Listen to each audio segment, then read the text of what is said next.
that was me 10 years ago exactly, and my first ever video on the Melodeon, and I was pretty terrible, wasn't I? Obviously over the years I've improved, hopefully. I thought it would be fun today to do a lesson on that tune, kind of an upgraded, uprated, advanced version of Oh Dear What Can the Matter Be, and I'm going to make this a free lesson so everyone can learn it and everyone can download the music from my website free of charge, and the address of that website is on your screen now. So how did I get to the stage I am now? Well, I'm certainly no expert, that's for sure. 10 years have not magically turned me into a Melodeon expert, but certain things have helped me.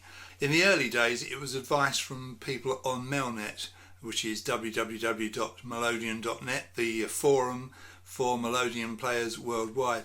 And one player in particular, Lester Bailey, picked me up on quite a few mistakes I was making early on, including my air button. And so I'm very grateful to him for his input in those early days. I've had advice and help from all manner of people over the years, and I really thank all those people for that advice. One thing that made a massive difference was joining a Morris side. I didn't do that until 2015, and I didn't even play the Melodeon at first. I was playing cigar box guitar and English concertina, but eventually I drifted into playing Melodeon. My playing definitely improved very quickly having joined that side, and I had lots of help, and I picked up that kind of Morris style of playing which I hadn't been picking up by playing alone in my studio. So that was a big help. Another factor was starting to give lessons. I'd been playing for about 5 years, and I've said this story elsewhere on the net, but just briefly, a very nice lady, quite local to me, got in touch and said could I give her lessons. She'd seen my my blogs and my videos and whatnot, and I was quite honest with her. I said I'm not a great player, but you know, I do know how to teach. I've taught in schools all my life. I taught the guitar professionally for over 40 years. Let's give it a try, and if you're happy, that's great, and if not, no problem. You know, I'm happy to say that 5 years later she's still having lessons from me, and that side of things has developed over time, and I now have many videos on YouTube on how to play this instrument. I still look at really good Melodeon players, people much better than me, who've got a real style and can play it with a real oomph. I think one thing that's held me back is my physical strength. I mean, I was 58 when I started playing. I'm 68 now, obviously. I've never been that strong a person, and most of the really good players, I think people like John Kirkpatrick, are pretty strong arms, strong shoulders, and I'm a bit weak, I have to say, and I think that's reflected in my playing. So this tune was a tune that I got out of George Garside's book, which I bought when I bought my first Melodeon, and it was the first tune in the book. It was in a different key. It was in the key of D major, just playing the tune on the D row, the outside row.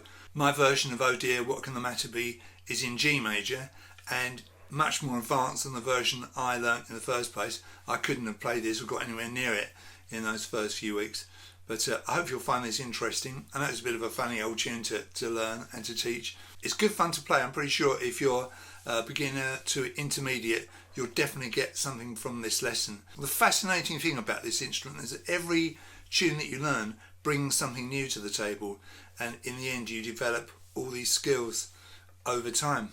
Okay, so here we are. Oh Dear What Can the Matter Be in the key of G major. You can see the music here, and we're going to start off really simply, and then halfway through we're going to put some harmonies in, we're going to put some extra bass notes in. It's going to be a lot of fun, so let's make a start.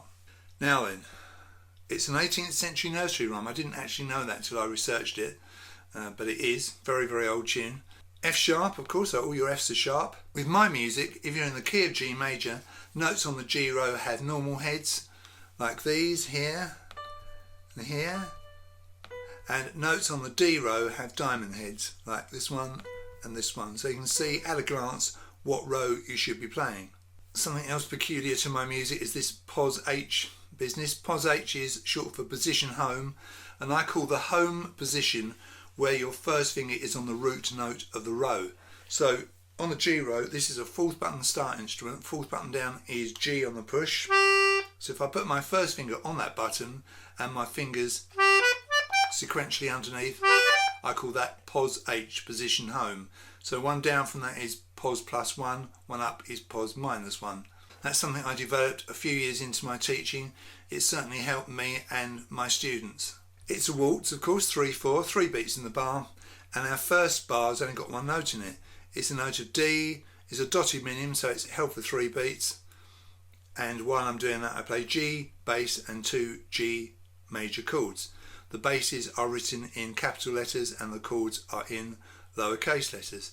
So your bass line is a very typical pa-pa waltz as you play this note of D on the right hand side, which on this instrument is button number 6. If you've got a third button start instrument, it'll be button number 5. So you play that note, hold it for 3 beats, hold it for the whole bar as you play your bass line. Now, if you're a beginner, you probably just do that twice. Now, slightly more advanced than that, you can do an alternative bass note in the next bar, and that's what we do. We do a D bass instead of a G bass, and then we go on to do 2 G major chords. And the D bass, again, this is peculiar to my music. If I want you to play it on the push, I put an asterisk by it, and that bass note is up here. It's button number 2, outside row, finger 2, and then having played that, you go back to the G major chord. So you've got what we call first and fifth. G is the first note in the scale of G major, D is the 5th note. A typical. Put that together, obviously the D note in the right hand is the same for both bars. And you're very much on the push for a long while here, for 4 bars. So you'll need to pull your bellows out, especially on a small melodeon like this Castanari Lily, otherwise you'll run out of air in your bellows. Let's play those first 2 bars again. Now in bar 3, notice bar 3 is labelled, it's the first bar that is. This piece of software called Notion that I've used practically the whole time I've been teaching assumes that you know these first 2 bars are bars 1 and 2. So bar 3 is labelled bar 5, bar 7 and so on. Now in bar 3 you've got 3 crotchets. You've got D, B, G, finger 3, finger 2, finger 4, all on the push as you do your G bass and G major chords. That sounds like this. So you've got the same amount of items in the right hand and the left hand, very easy. And then in bar 4 you're going to do that alternative bass, you're going to do D bass and 2 G major chords, and the right hand it's D, B, G, running down through a G major chord. Right, let's play those first 4 bars.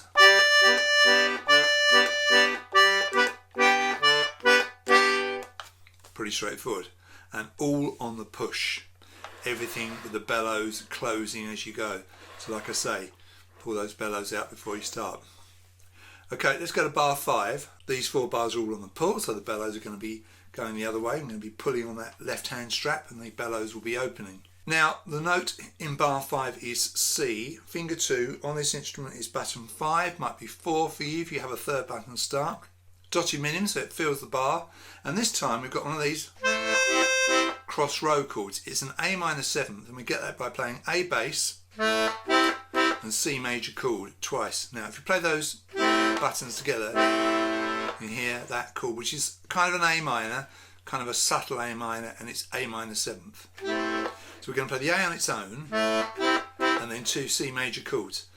The A note is button 2 outside row, pull, finger 2, and the C major chord is button 3 inside row, and it's finger 3, and you can get that chord on the pull and the push. Here it's on the pull as you play that C note on the right hand side. Now bars 5 and 6 are similar to bars 1 and 2 because you've got the same note twice in the right hand and an alternative bass note in the second bar. So in bar 6, instead of playing A, C, C, you're going to play E, C, C. Now E is button number 2 inside row on the pull, and it's the 5th of A.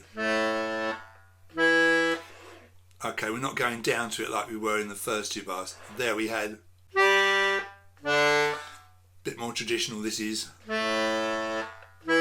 coming up. It's still A and E, it's still 1st and 5th, and with the C chord following. So sounds a little strange, but once you get onto the next couple of bars that'll all make sense. Let's play the first 6 bars.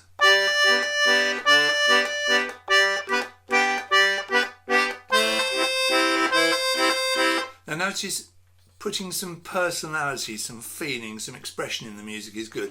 There's a tendency when we start off play to play very sort of flat.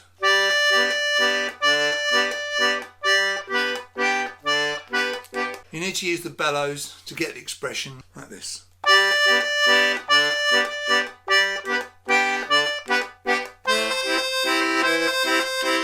You see? Play with some personality. Right, let's move on to bars 7 and 8. And those 2 bars are like bar 5 and 6 on the pull. Now, the bass line for bar 7 is D bass, D chord twice. And it's the same buttons we use for G bass and G major chord, but on the pull. So buttons 4 and 3, outside row, like I say, pull.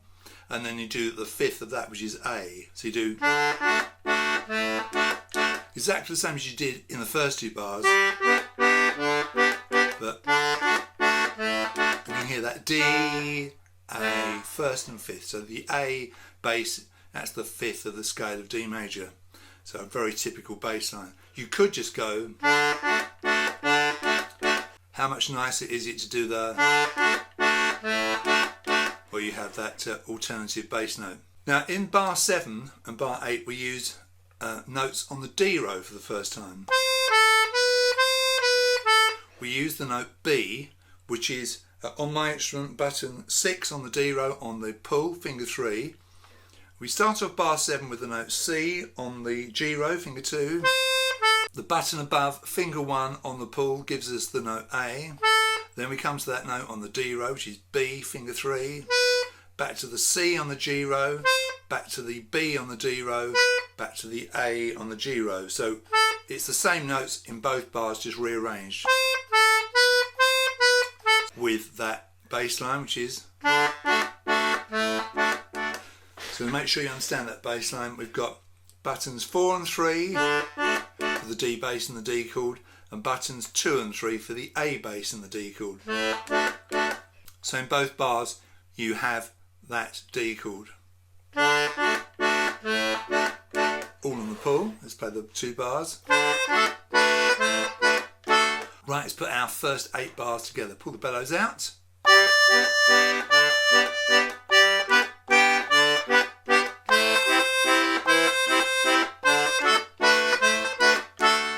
And like you can see there, the bellows are pretty open on this small instrument, aren't they? You won't have this problem on something like a poker work or an Erratum or a bigger Melodeon, but the Lily is a bit notorious for this. But I like it, and it's nice and lightweight, and it goes back to what I said earlier about not being that strong. It's a lovely light Melodeon to play and to teach with. A lot of people don't like the sound of these. This one was pretty old, and I think they're better. The new ones I'm not so fond of. But anyway, you can play this on any 3rd button start or 4th button start Melodeon. You don't need accidentals, so this will work for all DG Melodeons, this arrangement. Let's scroll down. Now it says bars 9 to 11 are the same as 1 to 4, so that's handy. So we can just repeat. The bellows are out, which is handy, so it's all working well.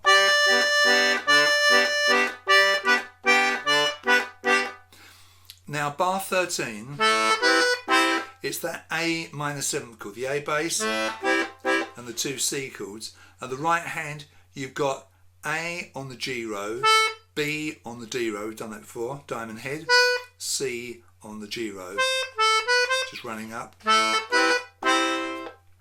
And then in bar 14 you've got B on the D row again, C on the G row, A on the G row, and that's all on the pull as you play D bass, D chord on the pull. D bass, D chord on the pull, of course, is buttons 4 and 3 outside row. So bars 13 and 14. All on the pull. We're on the next page now. A lot of pages to this, I'm afraid. My music is rather large because my eyesight's quite poor, so I only have 2 bars per stave, which makes lots of pages, I'm afraid. I hate to think how much printer ink I've used up over the years, both myself and my students. Never mind. It's nice to be able to see it, isn't it? And bars 15 and 16, they finish off this first section, and we've got this. Now the first note on the right hand side is a G, the root note of the bar, either button 4 or 3 on the push, and it's a dotted minim tied to a minim, so it's 5 beats.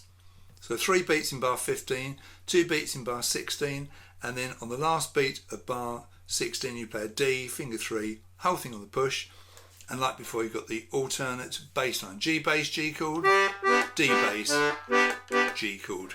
So that is, and that's going into the verse. So what we've done so far is the chorus. Now this is too big to squash into one computer screen, so I'm going to use my trusty printed sheet, and I'm gonna play that through for you.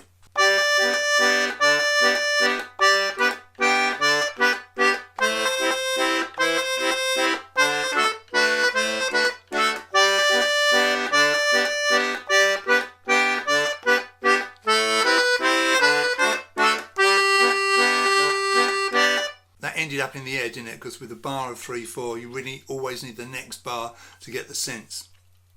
So that last note we played in bar 16 is leading us into the verse. So let's look at that. It's the start of verse 1. Now we had 2 notes on the push and 2 on the pull.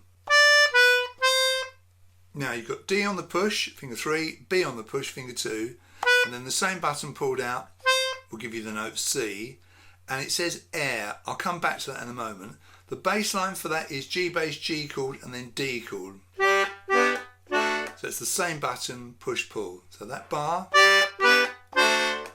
Now on the 3rd beat of bar 17 here, you're going to need to use your air button on that 3rd note of the bar, because you're going to run out of air because you've got 2 push notes and 1 pull. So you can see that the bellows are going to close up and you're not going to have enough air in them to do this. So as you play that C note on the pull, at the same time press the air button. Now because you're doing that, you're losing compression, you're losing volume, so you have to pull just that little bit harder, like that, so that your audience doesn't perceive that loss of volume. This is something I learned from Lester Bailey many years ago.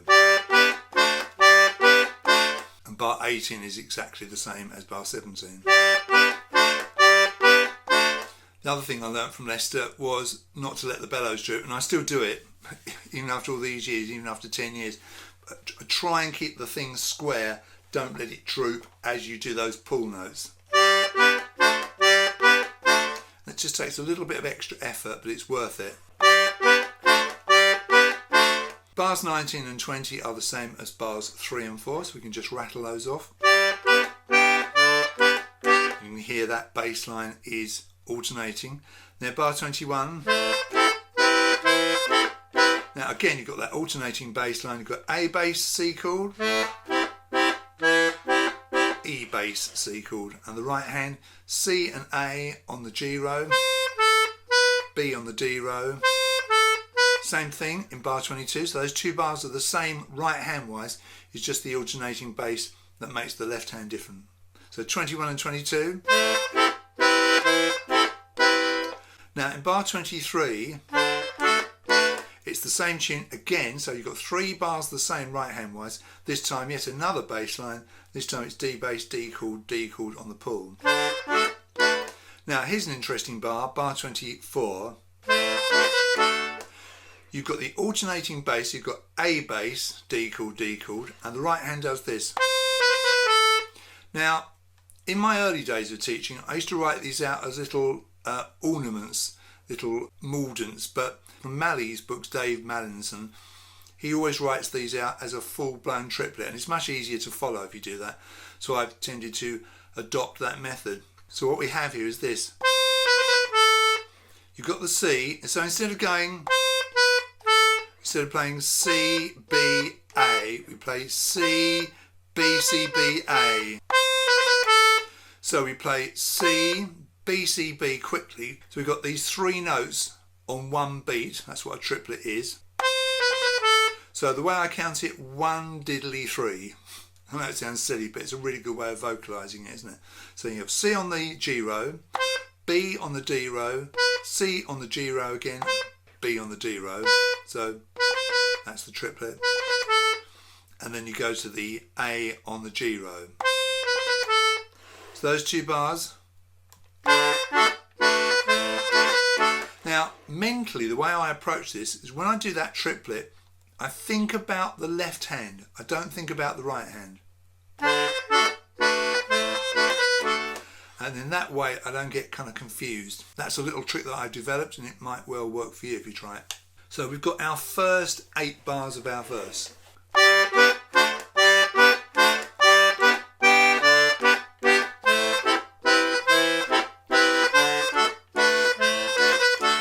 And as you can see, I've got a lot of air in my bellows here. Luckily, the next bits on the push, bars 25 to 28, are the same as 17 to 20. Let's just play those.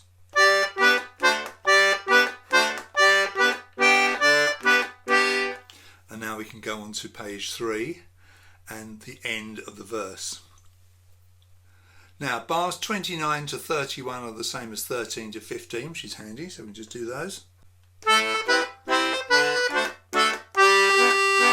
And to finish this section, this verse, I'm just going to do this run up. Very corny little run up, not part of the tune, but it's A on the G row, B on the D row, C on the G row, fingers 1, 3, 2, all on the pull, and you've got D bass, D chord, and this is bar 32 of course. So the last 4 bars of the verse.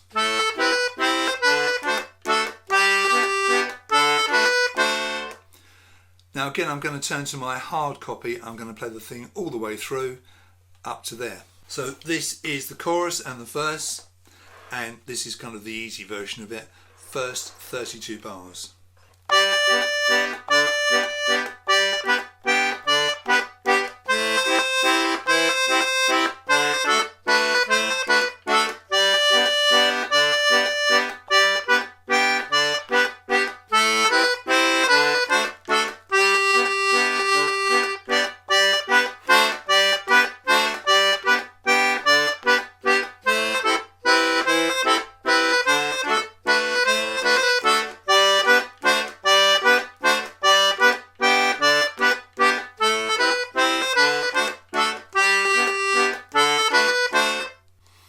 And then we go into chorus number 2, where it gets a little bit more interesting. Now we're going to play some harmonies here. So if you're not sure what that means, it's the tune and another note that goes with the tune that sounds nice. So the tune, you remember, is this. And we're just going to add a lower note.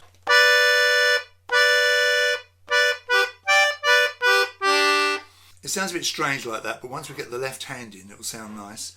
The harmonies are underneath, because if you put the harmony on top, normally when you're singing, harmony notes generally go on top, but if we put a harmony note on top, we'll lose the tune. It's the highest pitched note that's going to stand out the most. So we have D, finger 3, and we have B, finger 2. So instead of 1 dotted minim, we've got 2, and then you play the same pair of notes again like you did before with your alternating bass line. Same thing here, you've got the D and the B again. Leave finger 2 where it is, lose the third finger, put the first finger on top on the note G. So you've got B and G, and then lose both of those. Fingers 3 and 4 in position, in this home position. We are on the notes D and G, and then we come back to the first pair of notes that we had in bar 35, in bar 36. And then we change position, we come up 1 into pos minus 1, remember what I said earlier. So we uproot both those fingers, come up 1, and we've got G and D. Okay, and it's again G bass, G chord, D bass, G chord. Let's play bars 35 and 36. Right, let's play those first 4 bars of this section, chorus 2. Got to watch this, of course, because if you're pressing down 2 buttons, you're using twice as much air up.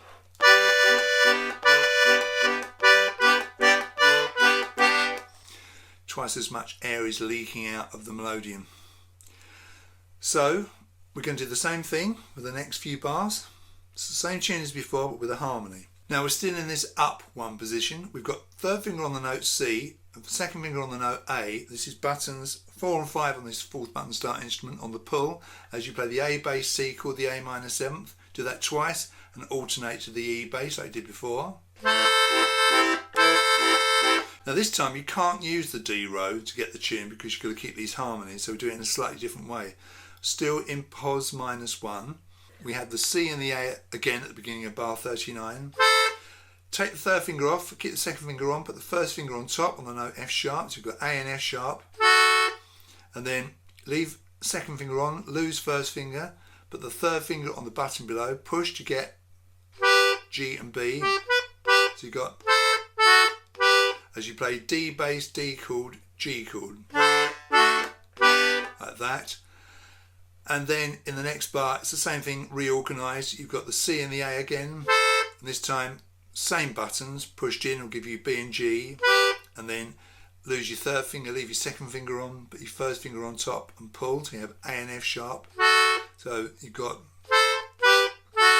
and it's D bass, G chord, D chord. So those two bars, 39 and 40.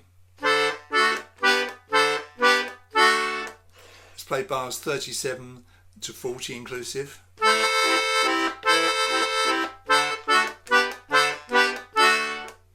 Okay, good news is that the next few bars are repeats.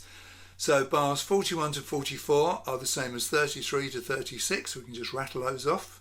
And notice it says down 1, back into position home. So you ended up there. So you're going to move down 1, and then fingers 3 and 2 will give you the D and the B that you need.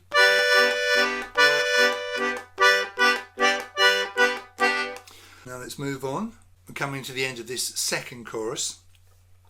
Can't do harmonies here, so bars 45 to 47 are the same as 29 to 31.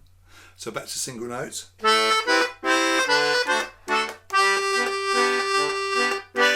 Now bar 48 would be the same, except at the end of it we've got this harmony.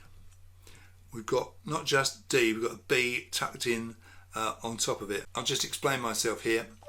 I'm saying on top because it is on top geographically. See, there's the D and there's the B, which is on top geographically, but it's lower pitch wise. See? So the last 4 bars of this second chorus.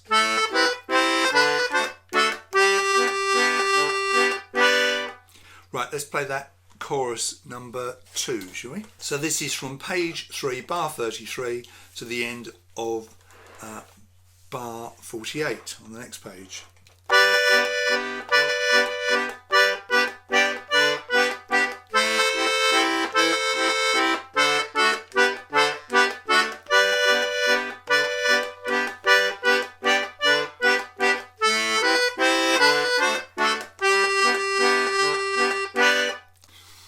Now you've got to tread fairly lightly as you can't dwell too long, because you've got to lift one finger, add another one. It's a little bit tricky, that, so you'll find your way with that, but just take it really slowly. So we're up to the start of verse 2, bar 49. And it's the same pair of notes we ended with in bar 48.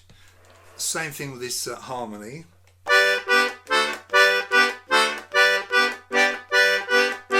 Before we did this,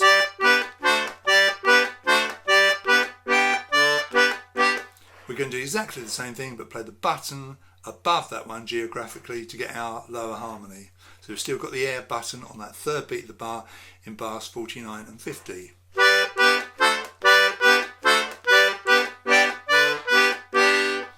Okay, and now bars 53 to 56, no harmonies, it just doesn't work here, so it's the same as bars 21 to 24, so we can just rattle this off.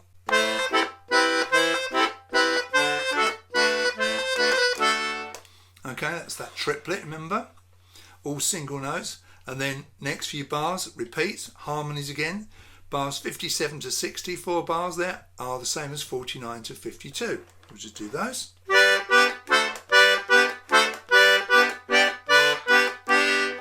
And then bars 61 to 64 are the same as 29 to 32. So lots of repeats, that's good news, isn't it? Sounds like this.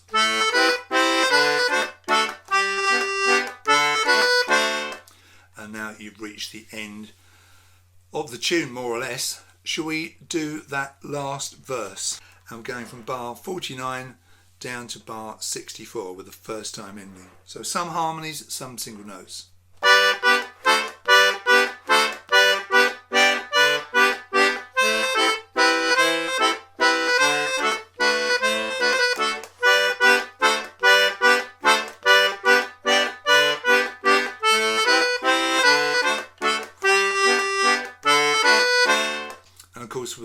like that is going to make you want to repeat, and that's what we do.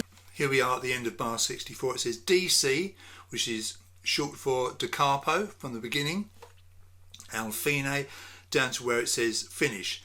So you go right the way back to the beginning, and this time you do ending number 2 instead of ending number 1. So when you get to the end of bar 62, you jump to 65, avoiding 63 and 64.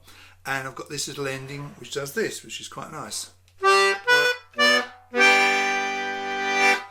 So you're running up on the right hand side, G, B, D, G, literally running up through a G major chord in position home, finger 1, finger 2, finger 3, finger 4, very, very straightforward.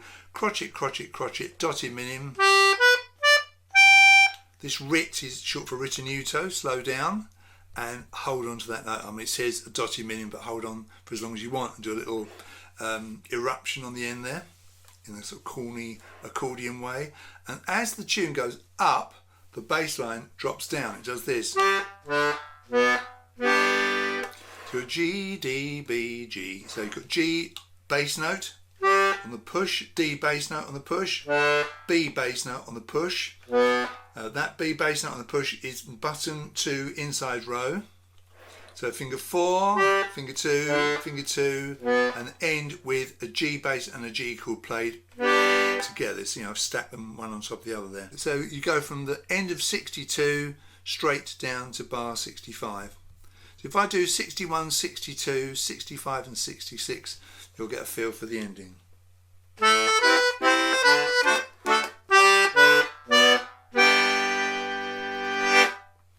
So what I'm going to do now is play the whole thing through for you. And I'll obviously be using my hard copy.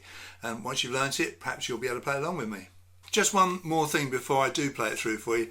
When I repeat the first few bars, I do something a little bit strange with the bass line, which you may or may not like. I've heard this done in waltzes before, and it's this. Have a listen for it.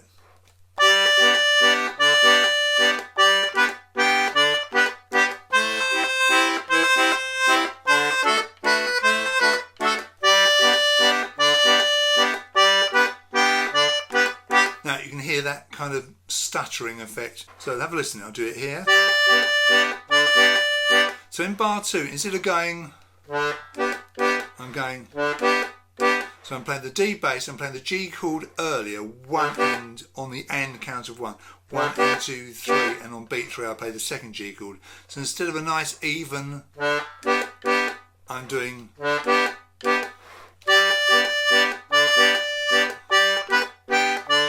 And then again here on bar 6, the E bass and C chord, the first C chord I'm playing earlier. Let's listen to those 2 bars. And then again on bar 10, same as bar 2. And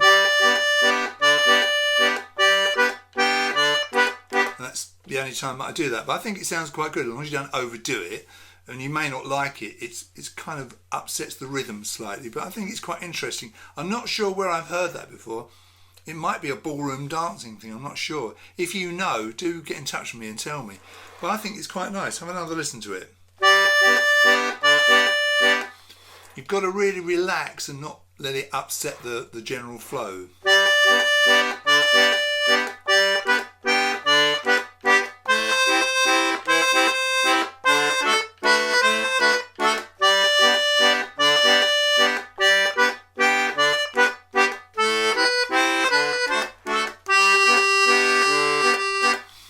So there we are. It's just a bit of interest, a bit of fun there if you fancy doing it.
So 10 years, it's been quite an interesting ride. I've made quite a few mistakes in terms of what I've bought. Like most Melodeon players, I've developed MAD, Melodeon Acquisition Disease, bought loads of boxes I shouldn't have done, and I was convinced for a while that 3 rows were the way for me, A, D, G and GCF, but I've come back, like a lot of players do I think, to the basic DG Melodeon, 8 bases.